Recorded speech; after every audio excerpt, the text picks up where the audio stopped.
kembali lagi di Bincang Asik bersama saya Gracelia Magdalena Bakti dan ada Kak Alia Pusita Dara sebagai mahasiswa berprestasi dari Pendidikan Musik FKIP Unmul. Halo Kak Pusita Dara. Halo.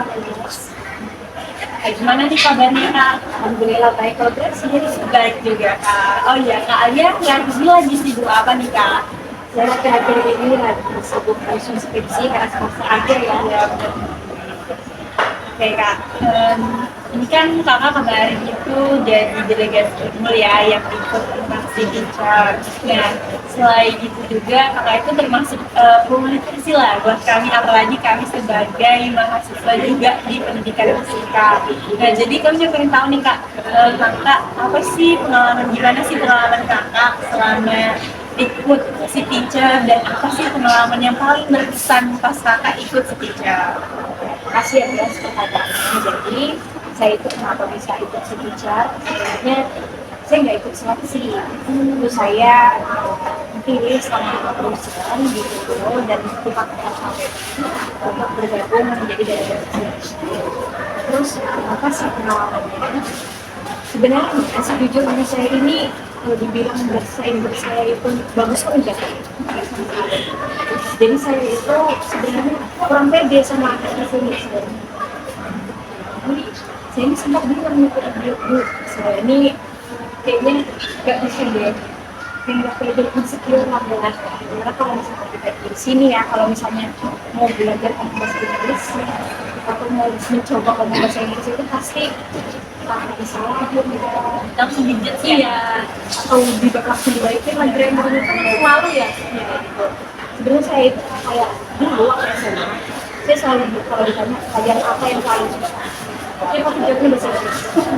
Karena saya dibandingkan mereka, dibandingkan mereka, saya begitu susah untuk bergabung.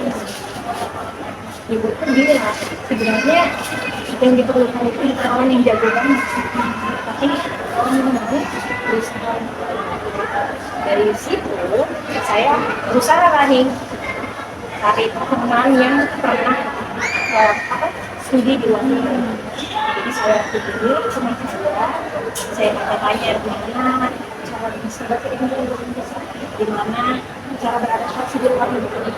Dan momen itu pun saya sebenarnya belum pasti mau ke Vietnam. Awalnya itu sebenarnya bukan program studi tapi Malaysia Malaysia di bulan Mei. Tapi pada rupanya kalau itu masih waktu saya yang cukup lama untuk belajar untuk Inggris. Jadi saya sekitar bulan Juli saya itu udah diperiksa pergi ke Vietnam.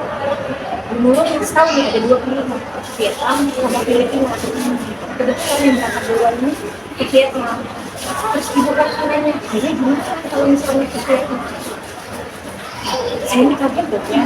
Saya ini dalam pikiran saya awalnya ke Malaysia oke lah, karena ada Indo-Indonya juga Kak. aku di Indonesia. Terus kedua itu bahasanya lagi udah oke kamu kalau bahasa Inggris nggak terlalu bagus nggak apa-apa lah ya sama aja. Ketiga kalau Malaysia itu kan negara muslim. Iya benar sekali. Jadi kayak makanannya dan misalnya ini tiba-tiba Vietnam dan saya langsung shock. Vietnam adalah negara non muslim dan rata-rata orang Vietnam itu kurang bisa berbahasa Inggris juga sama kayak kita. Sedangkan kalau Filipina mereka itu second language bahasa Inggris. Di situlah saya agak shock, saya minta pendapat ke orang tua, keluarga ini karena juga dalam muslim. Tapi lagi-lagi orang terdekat bilang ini kesempatan sekali aja, belum tentu nanti dan lagi iya, belum tentu lagi dan datang. Dan guru juga bilang ini pertama Vietnam ini baru pertama kali join di si teacher. Jadi ini cukup kesempatan yang bagus. Oke, akhirnya iya ke si teacher. Di sini saya belum tahu nih siapa aja teman-teman saya yang baru ikut ke si teacher. Yang ikut ke Vietnam. Karena ibu baru bilang Alia gitu. Dan nanti ada 2 teman yang dari Vietnam. Jadi kakak nggak kayak kirain tuh kayak oh ya aku mau lagi ini baru kayak enggak kayak gitu. Oh, berarti benar-benar nggak tahu sama Nggak siapa. tahu, saya nggak tahu. Tapi yang saya bilang dulu, saya boleh bu ke Vietnam, tapi nggak boleh kalau ada teman perempuannya. Baru ibu sebenarnya ibu juga nggak punya kuasa dong. Siapa yang bakal dihukum? Ternyata dari pihak universitas saya itu lengkap ini dari pihak university ini bilang butuhnya anak sosial satu, dua sains, sensi fisika sama matematika, sosialnya sejarah. Jadilah saya bertiga, satu saya matematika sama sejarah. Yang sejarah itu perempuan disitulah. Oke, akhirnya kita dalam grup yang sama. Di situ juga saya masih ada perasaan takut ya, karena kita nih gak bisa bahasa Inggris, gak jago juga. Tapi teman saya yang saya jadikan tutor lah ceritanya, dia ngasih tahu kalau di luar negeri itu ya, yang penting kamu berani ngomong. Karena yang paling penting itu adalah kita tuh saling paham, komunikasinya jarang. Misalnya Grace ngomong ke saya, walaupun Grace grammarnya gak benar, tapi kalau misalnya saya paham apa yang maksud Grace, itu sudah komunikasinya sudah aman. Oke, sampai sana ternyata hilanglah ini ketakutan-ketakutan saya yang berbahasa itu. Langsung semangat ya kak. Iya, untuk teman-teman kalau memang mau ke luar negeri, baiknya itu ngecek tuh apa aja makanan pokoknya di sana. Kira-kira yang non muslim ya Iya, apalagi yang muslim kayak saya kan perlu banyak pendidikan. Jadi Vietnam ini negara yang mayoritasnya non muslim. Kita cerita di sana, ternyata ya segitu semua tuh memahami benar-benar di hampir di semua tempat itu. Awal datang kami cuma kan penyambutan dan kita diajak ke restoran. Di restoran itu kami sudah ngomong di awal, maaf kami ini muslim dan nggak boleh makan daging. Kami nggak boleh makan daging. Kami nggak bisa jelaskan kami nggak boleh makan daging babi, kami nggak boleh makan di darah dagingnya, dan begitu. Apa kami nggak bisa, nggak boleh. Kami ngobrol ke teman-teman bagi-bagi di sana dan mereka kasih tahu kalau ini restoran ini ada kok makanannya, ada ayam, ada telur, apa lagi-lagi jadi bingung nih karena harus menjadi restoran kalau kami ini juga nggak bisa makan yang dengan satu gorengannya ada baru kita Iya benar karena ya, di situ kan ada daging babi mereka jualnya bersamaan jadi kan gorengannya sama. Jadi di situ kami cuma bilang kalau kami di awal tuh sudah nggak enak terlalu banyak nih kayaknya kok agamanya ini strict banget ngobrol ngomong lagi jadi kan mereka jadi kan kami bilang kami belum makan kami beli nasi aja itu kaget orang Indonesia ini sukanya nasi aja atau gimana jadi bukan itu sih itu pertama soal yang tidak terlupakan karena tujuh orang Indonesia ini tujuh-tujuhnya muslim dan kami benar-benar memburu makanan ya. dan kedua yang banyak teman-teman sebagai tahu sebenarnya pasti Vietnam itu ada satu orang yang saya lihat sejarah itu seperti Kenapa kak ya? Kayaknya ini seru banget. iya sih. Jadi ini salah satu pengalaman yang nggak dilupakan. Ada satu teman saya yang ngomong itu, dia masih sakit karena cuaca di Vietnam itu kayak panas banget. Ada yang panas banget, yang nucuk. Panasnya nucuk mungkin kayak di Indonesia, tapi kayak lebih nucuk. Kami habis dari luar ruangan langsung masuk ke dalam ruangan yang full ber-AC. Kebetulan teman saya yang motor ini tidurnya pas di bawah AC. Mungkin badannya nggak apa-apa, ternyata dia kena sinus. Sudah sampai di dalam yang karena sedang terus setelah mesin malam itu dia dibawa ke rumah sakit Vietnam. Bayangkan nggak dia tuh cerita dia nggak sakit tidaknya dirawat dan pertama kali dirawat malah di rumah sakit luar negeri ya di rumah sakit luar negeri di sana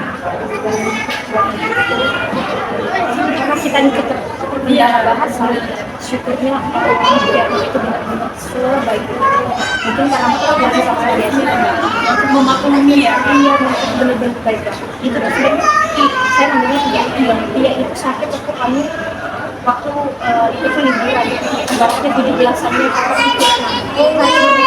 Iya iya iya. dan koordinator psikologi di sana mendampingi saya dia dari satu lagi ada di rumah sakit. Saya nggak bisa bayangin sih kalau nggak ada koordinator dan nggak ada bagi-bagi orang kayak gitu.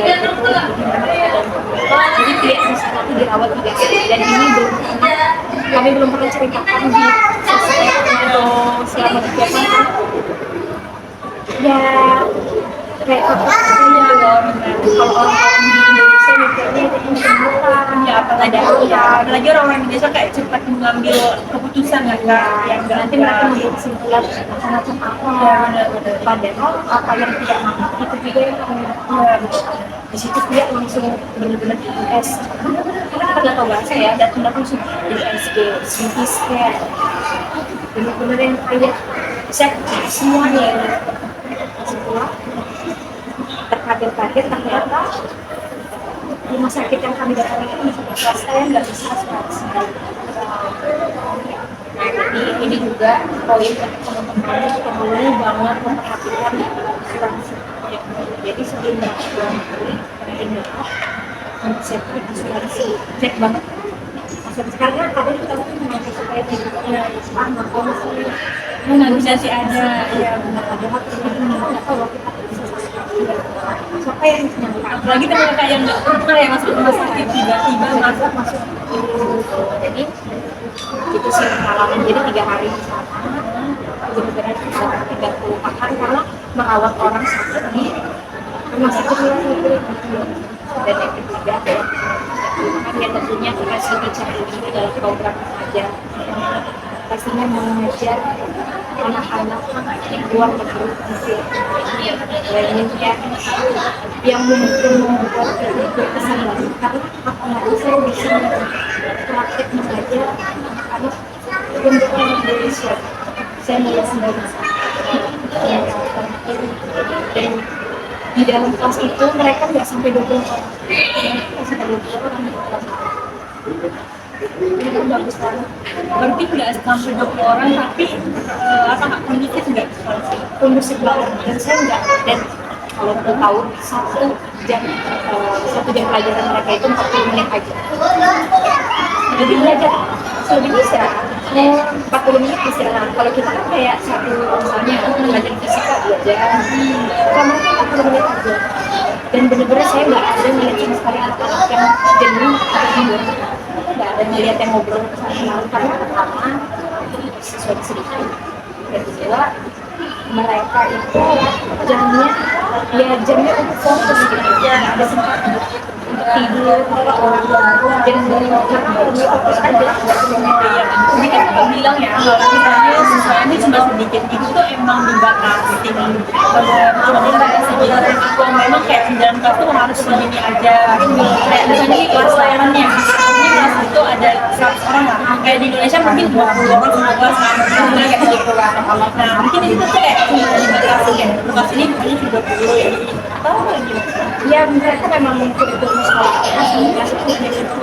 jadi mau sebanyak-banyak kelas ini cuma sekitar 16 orang aja ada juga bahkan 8 orang jadi benar-benar sih kondisi gitu dan mereka nggak pakai seragam kayak les ya kak kayak les dan benar-benar saya merasa yang ini walaupun kesannya negara yang bosnya teman-teman yang ada di Indonesia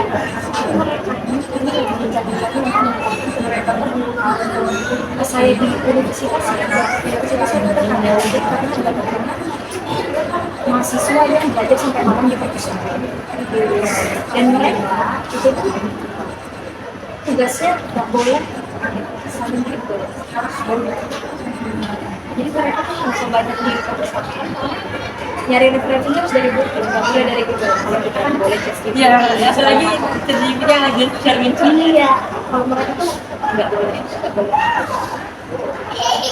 Jadi tadi ya kak, main sangat seru lah pokoknya tentang orang.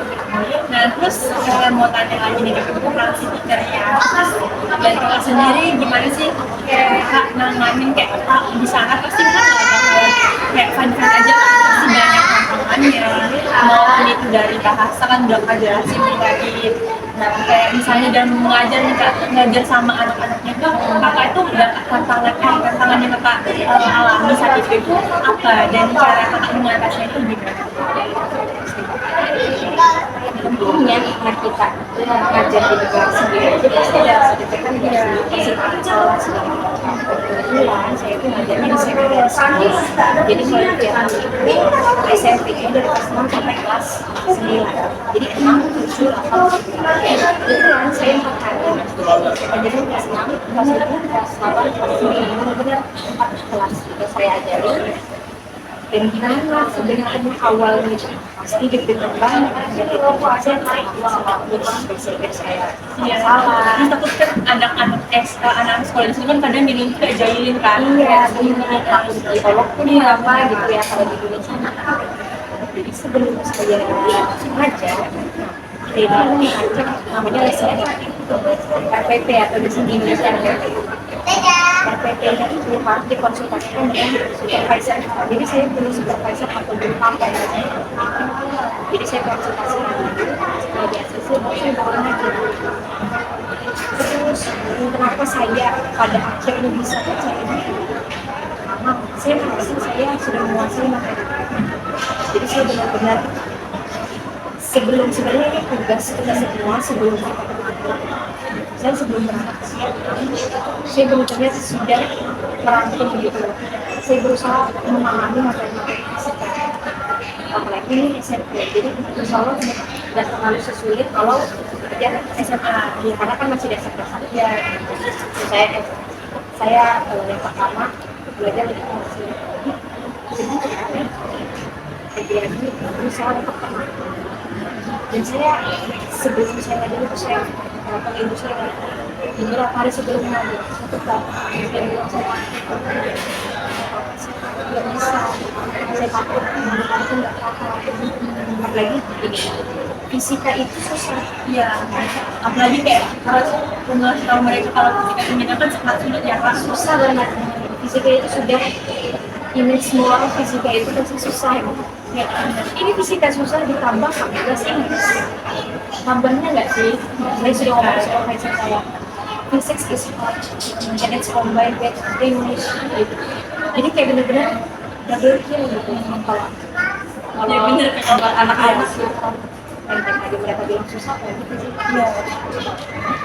Saya yang buat saya percaya diri saya bilang karena jadi kesana saya mau belajar kalau misalnya saya tidak siap ya sebenarnya walaupun dikasih motivasi itu tetap aja lah kayak untuk berdamai dengan Bener ini susah apalagi yang ngerasain kita sendiri kan kak. jadi di situ yang saya lakukan saya bacain dulu materi saya lihat yang teaching sendiri kalau teaching sendiri udah deket-deket hari H saya sudah nggak ada sama sekali saya nggak ada belajar kadang kan kalau satu bulan kembali sistem profesional nah kalau saya itu nggak bisa aku sistem profesional itu kan karena kalau saya sistem profesional saya itu malah biayanya saya bisa makin lagi-lagi kan itu menyesuaikan dari belajar saya masih jadi saya ini benar-benar full ibu sebelum hari itu. Jadi kakak definisi orang yang istilahnya belum Iya, ujian. dan mungkin cuma kayak sambil bareng sambil ingat-ingat materi itu ya kalau saya bareng saya lupa saya buka tapi kalau saya memaksakan diri belajar lagi saya mungkin belajar tiba-tiba pas masuk kelas saya happy aja bawahnya happy ngomongnya ternyata saya nggak nyangkanya kalau ngomong itu sengalir itu karena saya yakin kalau saya masih bisa dan semuanya akan terlewati dengan baik-baik aja. Jadi kayak cara itu lebih ke percaya sama diri sendiri ya, sama-sama juga mungkin dukungan dari keluarga, apalagi orang tua ya kak. Dan jangan lupa bisa Ya, support system kita banget. Nah jadi kan itu udah jadi kayak banyak banget pasti pengalaman yang nggak berhenti dapat pas dia tuh kayak tahu kak, kan di sana udah ngajar kayak udah ngelakuin banyak hal. Nah misalnya dalam pendidikan kan kak kan tahu ya kalau misalnya di Indonesia ini kayak mungkin sistem pendidikan kita ini jauh banget ya, kayak dari bagus itu masih jauh kan. Nah jadi kalau dia di sana, kalau yang kakak dapat apa sih yang kakak dapat dari sana yang kakak ingin terapkan di tempat kakak sekarang ini? Jadi kalau dibilang Indonesia ini tergolong jauh dari kata bagus, ya saya sebenarnya setuju nggak setuju ya. Karena kalau dibandingkan dengan negara lain, jadi kalau saya membandingkan dengan cerita teman saya yang di Filipina, Indonesia ini sudah termasuk bagus. Kita sudah unggul dalam bidang teknologi, sudah sudah bagus. Tapi memang kalau dari bidang literasi, terus keinginan mau belajar lebih, memang kita minta tidak karena sekarang itu anak-anak sedikit kalah dikit-dikit harus yang lebih baik untuk belajar daripada sekarang kayak gitu dan nggak mau memaksakan diri untuk lebih. Kita tuh sekarang teman saya dalam masa yang maunya enak terus, maunya nggak terus Ya, apalagi anak-anak yang sekarang ya kak, kayak lebih mementingkan kita mental health-nya. ya pasti sering dengar dong kalau Gen Z dibilang mental strawberry. Iya benar Ya kan, dibilang lembek. Iya. Jadi kalau menurut saya mungkin agak memahami itu sih, kita jadi sebenarnya nggak mau berusaha apa. Tapi kalau memang saya bandingkan dengan saya merasa Vietnam ini lagi gencar-gencarnya memajukan pendidikan. Dan kalau teman-teman lihat di skor PISA, Indonesia ini turun skor PISA-nya mungkin karena pandemi, tapi Vietnam ini malah jadi kayak nomor urutan kedua gitu setelah Jepang. Mereka itu lebih gencar-gencarnya memajukan pendidikan. Saya, ekspektasi saya pas saya datang ke Vietnam, apalagi saya ini di Dongpak ini provinsinya, saya pikir saya yang di sana lebih modern. Ternyata pas saya di sana, mereka itu benar-benar yang walaupun saya bilang tadi mereka nggak boleh pakai AI, mereka nggak boleh dicek segala macam, mereka harus dari itu benar-benar banyak teknologi. Walaupun bukan buat tugas, mereka itu benar-benar yang kalau kita di Australia sekarang itu bukan zamannya lagi kita tuh berkompetisi, tapi kita kolaborasi. Di sana mejanya itu bukan satu-satu lagi.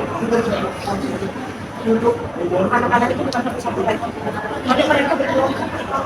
Jadi itu lebih ke ngerjakan tugas itu berkelompok. Jadi sebenarnya yang saya pengen di Indonesia mungkin kita lebih mengenalkan kalau belajar itu adalah perjalanan personal kita masing-masing dan kita yang kami merasa bersaing dengan teman kita.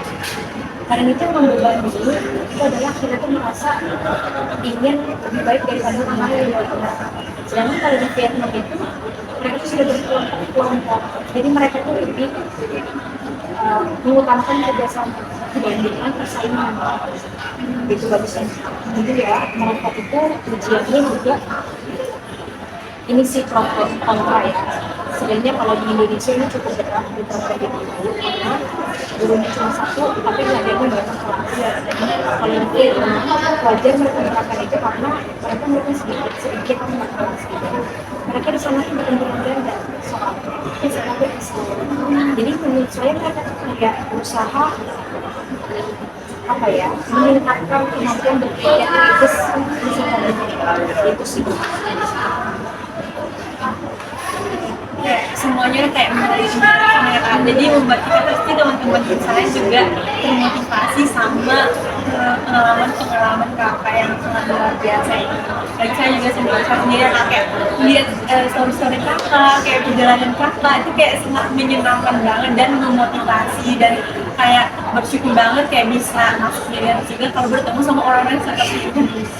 Kayak di tempat yang misalnya tuh rata-rata ya dress kayak yang paling biasa tuh yang mau jadi guru tuh kayak jadi asal berdaftar aja gitu. Dan itu yang kedua gitu nggak kayak misalnya nih dulu tuh ngagres tuh sebenarnya ya sedikit cerita dulu pas saat Greta Philip dengan Fisika dulu tuh karena di sana lah intinya kayak gitu jadi di desa lah saya bisa lah ya di tempatnya Grace lalu tuh dia ngomong gitu apa sih guru tuh kayak sangat nggak bagus gitu nah mending aku kayak akuntansi atau bla bla bla bla yang benar-benar kayak gajinya itu bisa banyak misalnya kan nah baru tuh aku Grace tuh ingat banget kata guru Grace kamu tahu kenapa Indonesia itu nggak pernah maju karena rata-rata orang pintarnya, orang yang mampunya nggak mau jadi guru. Jadi yang mau itu yang menurut istilahnya yang terbuang gitu nah yang cuma oh ya udah ambil gelar aja gitu. Baru sampai di sekolahnya yang seharusnya dia tuh jurusan fisika malah dia jadi penjas, malah dia jadi yang lainnya. Saya juga suka banget. Sebenarnya saya dulu ya pengennya bukan nggak mau jadi mungkin ya dulu itu bukan jadi profesi yang favorit deh sih. Iya benar. Pasti kayak kita mau jadi apa sih Iya pasti itu kita favorit apa sih iya. segala teknik dan segala macam guru itu pasti jadi tapi dengan kalian dan kita kata jalan pendidikan fisika mahasiswanya berapa sih Ya cuma 30-40 ya pun nggak sampai selesai gitu ya kan dia angkatan graduate itu mas benar jadi yang kayak kenapa minat dulu ini karena ya image orang pendidikan ini ya biasa aja ya nggak sih biasa pendidikan ini biasa seandainya kita bisa membuat image kalau pendidikan ini keren maka dari itu saya sangat bersyukur bisa bergabung di teacher saya jadi merasa kalau pendidikan ini keren sebenarnya seandainya semua orang semua mahasiswa calon guru dikasih kesempatan untuk bergabung menjadi si guru ini jadi bagian dari si teacher itu sangat seenggaknya semua mahasiswa calon guru punya pengalaman boleh di PDKM atau apapun pengalaman itu yang bisa meningkatkan skill mereka dalam mengajar jadi tuh coba ya pas saya kemarin bergabung si teacher saya kaget tuh banyak banget tuh yang nge-reply DM nge-reply di story keren banget terus yang ngeliat ada kan Instagram si teacher itu yang ngeliat Instagram itu banget berarti kan orang ini tak jadi yang menurut saya itu adanya provinsi pendidikan ini nggak lagi dianggap jurusan yang biasa-biasa aja jadi ini keren kan jadi ya dengan saya jadi ini juga pengen dokter jadi itu mungkin bisa meningkatkan rasa cinta kita akan pendidikan jadi itu saya juga ada buat tulisan saya mengikuti si kecil ini saya makin cinta dan saya makin merasa banyak banget ya guru-guru yang berusaha menjadi jadi kunci utamanya adalah di calon gurunya harus kayak semoga ya program si teacher itu bisa berlanjut jadi kalian juga bisa punya kesempatan Amin ya kak, semoga kita semua yang pengen ikut si teacher bisa mendapat kesempatan itu dan jangan lupa ya mungkin kesempatan yang kak Alia dapat itu karena dari usahanya kak Alia juga karena semua itu akan sesuai dengan usaha kita ya kak jadi kan itu udah banyak ya pengalamannya dan kak ceritain ada nggak satu hal yang kakak dapatkan di sana dan sudah kakak terapkan di sini saya dapatkan di sini saya terapkan di sini kayak sebenarnya ini lagi berusaha ya ini yang menarik banget itu mereka orangnya benar-benar kompak loh jadi pas saya di sana saya 14 delegasi itu kami telat 2 menit hadir di rapat 2 menit dan menurut kami itu tuh biasa aja kalau di Indonesia kita budaya kita kan apalagi di dinamis ya kak di denda kalau nggak denda ya nggak jadi iya kalau kita di Indonesia itu kalau bisa setengah jam itu masih santai sejam itu masih santai kadang telat itu biasa aja kalau di Vietnam Mr. Chip itu saya nama supervisor saya yang koordinator di sini itu namanya Mr. Chip. Mr. Chip itu mukanya udah mati. Di Vietnam itu mereka budaya disiplin itu bagus. Jadi kalau bisa kalau jam 2 setengah 2 itu udah selesai. Atau paling lambat 10 menit sebelum acara itu udah selesai. Di situ kami kaget lah melihat Mr. Chip baru gimana? Kami minta maaf lah. Baru bisa cepat dikira-kira. Don't say sorry to me, say sorry to yourself. Dia bilang gitu. Jadi kamu tuh jangan minta maaf sama saya atas keterlambatan kamu. Kamu minta maaf sama diri sendiri karena kamu nggak bertanggung jawab sama diri sendiri. Kamu bayangkan kalau kamu salah, kamu benar-benar gitu. Jadi kamu mempermalukan diri sendiri kalau di situ sih yang saya sedang berusaha untuk menemukan Indonesia. Menarik banget ya Kak, dari semua pengalaman yang kita ceritakan, dimana walaupun banyak tantangan juga ya Kak, karena semua yang kita alami itu nggak bakal lurus-lurus aja. Mungkin ini last question lah dari kami ya, kan itu ya Kak, yang tentang blog-blog Kakak, kami ini sering gitu ya kan, sebagai kakak tingkat ya, kalian juga pasti sering lihat dan penasaran, kalian ini kok suka nulis ya, terus awalnya Kakak bisa buat blog kayak gitu tuh gimana sih Kak? Kenapa buat blog dan kenapa suka nulis? Kenapa suka nulisnya dulu?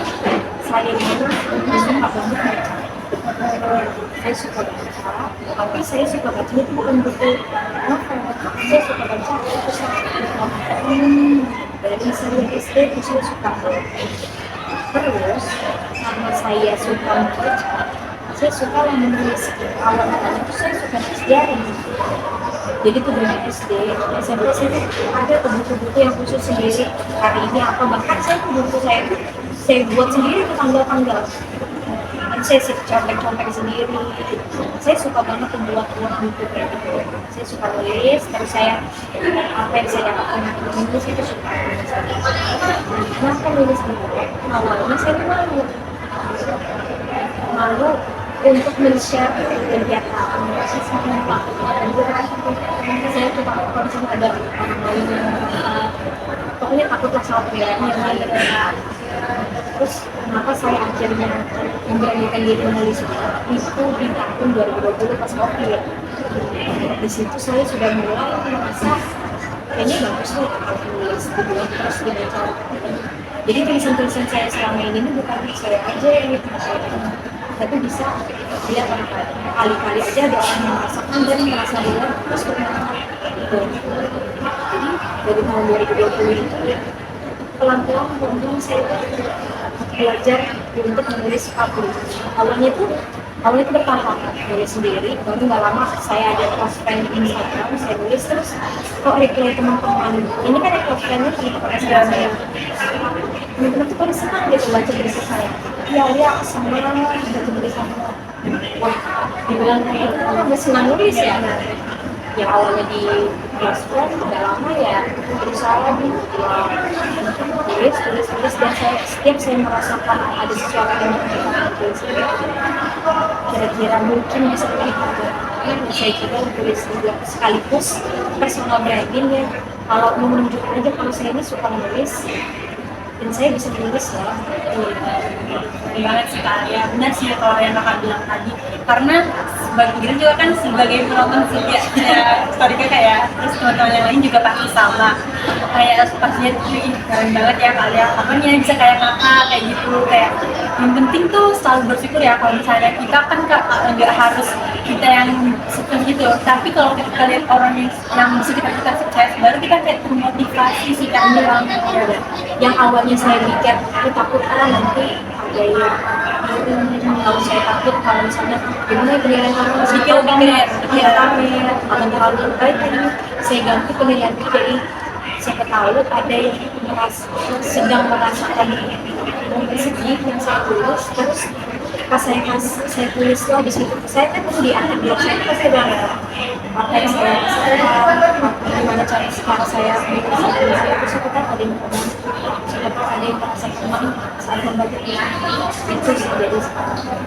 impian kami dan bagus ya, mungkin itu tadi ya Kak, terima kasih banyak banget, pasti ini bakal jadi informasi buat teman-teman yang di sana yang membutuhkan kayak apa yang harus disiapkan untuk bisa ikut City Chair. Jadi mungkin Kakak punya satu pesan nih buat teman-teman yang di sana, yang sedang merasa kayak apa namanya kayak nggak percaya diri gitu, kayak nggak mungkin aku nggak bisa, mungkin bukan hanya di program si teacher ya, atau mungkin di program-program lain yang merasa dirinya nggak percaya diri, mungkin mereka bisa kasih pesan.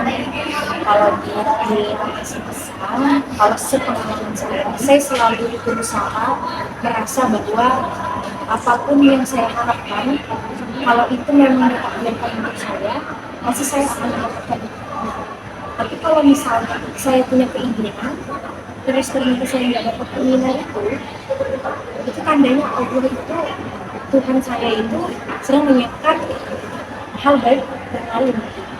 Terus kalau untuk teman-teman yang merasa kurang percaya diri, ini sih yang buat saya tuh yakin bahwa saya harus fokus sama diri saya sendiri.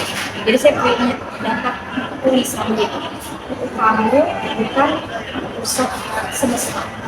Jadi jangan kegeeran kalau kamu tuh diperhatikan orang lain.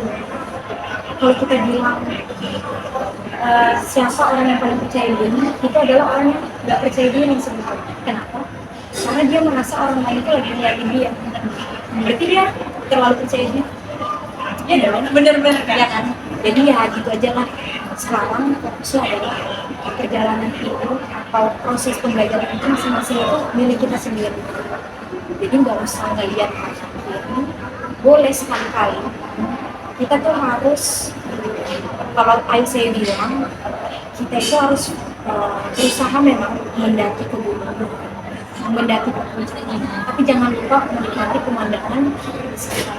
Jadi ya jangan dibawa Tuhan, yakinkan ada belajar itu adalah proses perjalanan personal kita.